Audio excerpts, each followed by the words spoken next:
Bonjour à toutes et à tous, j'espère que tout le monde va bien. Dans cette vidéo, donc c'est une vidéo qui est consacrée à WordPress, la vidéo concernant un outil qui va nous permettre de gérer plusieurs sites, même s'ils sont hébergés différemment, ça veut dire chez plusieurs hébergeurs web.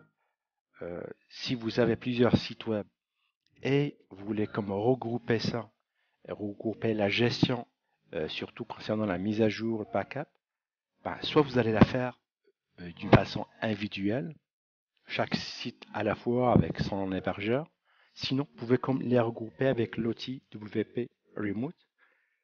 Il y a des hébergeurs, donc des services d'hébergement web, qui vous offrent des outils qui vous permettent de gérer les sites web.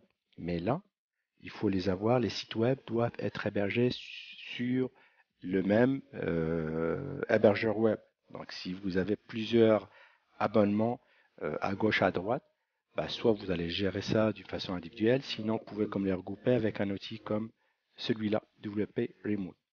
Donc, la première chose à faire, c'est premièrement de créer un compte. Donc là, je viens de créer un compte.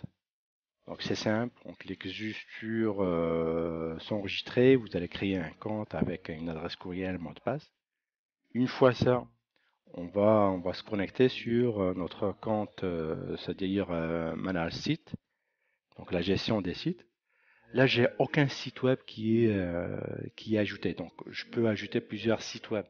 Donc pour ajouter un site, je clique sur Add Site et là je tape un nom pour le site, donc site 1 et l'URL du site.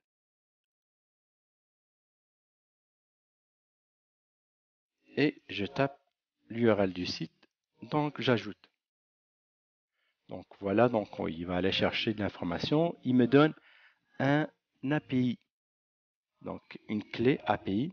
Donc c'est une clé que je dois coller une fois que j'installe le plugin de WP Remote à l'intérieur de mon site web. Donc ça c'est un site web. Je vais aller sur extension, ajouter.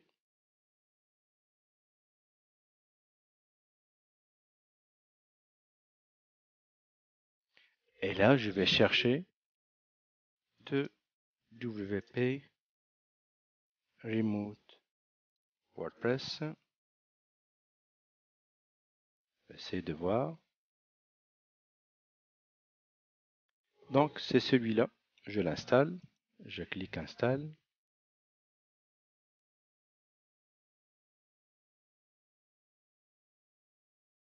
Et je l'active.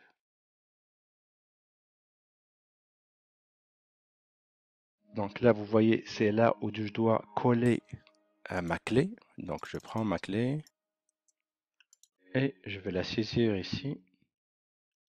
Save. Donc là c'est sauvegardé. On va voir ici un petit refresh. Vous voyez. Donc un refresh.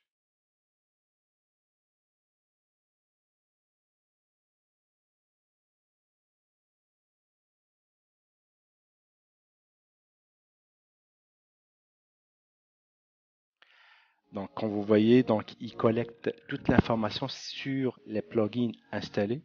Donc, vous voyez ici 5 plugins update available. Donc, je dois comme mettre à jour 5 plugins, les thèmes aussi. Donc, là, c'est un backup. Je peux créer un backup de mon site en entier ou juste un backup de ma base de données. Donc, ça, c'est les informations ici. Vous pouvez comme bien sûr ajouter un autre site web. Donc là, vous tapez un autre site web. Par exemple, je tape ça.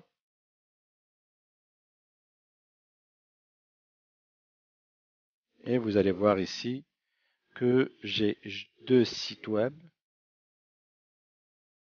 Donc là, deux sites web. La même chose, je dois y aller sur le site. Je dois coller la clé. Et par la suite, il va collecter l'information. Donc ça vous permet d'avoir une idée sur les plugins qui sont pas à jour. Des fois, ça cause des problèmes si les plugins ne sont pas à jour. Faites toujours attention au niveau de la mise à jour de vos plugins. Les thèmes aussi, plus ou moins. Mais s'il y a des fonctionnalités, ça peut malheureusement nuire à votre site web. Donc s'il y a quelque chose qui ne marche pas bien, toujours essayer de suivre les mises à jour des plugins et des thèmes, c'est vraiment très important si vous utilisez WordPress. Et les backups c'est toujours essentiel d'une façon quotidienne, faire un backup, comme ça vous pouvez reculer au cas où vous avez un problème. Donc voilà pour la vidéo d'aujourd'hui. Donc c'était une présentation d'un outil simple à utiliser.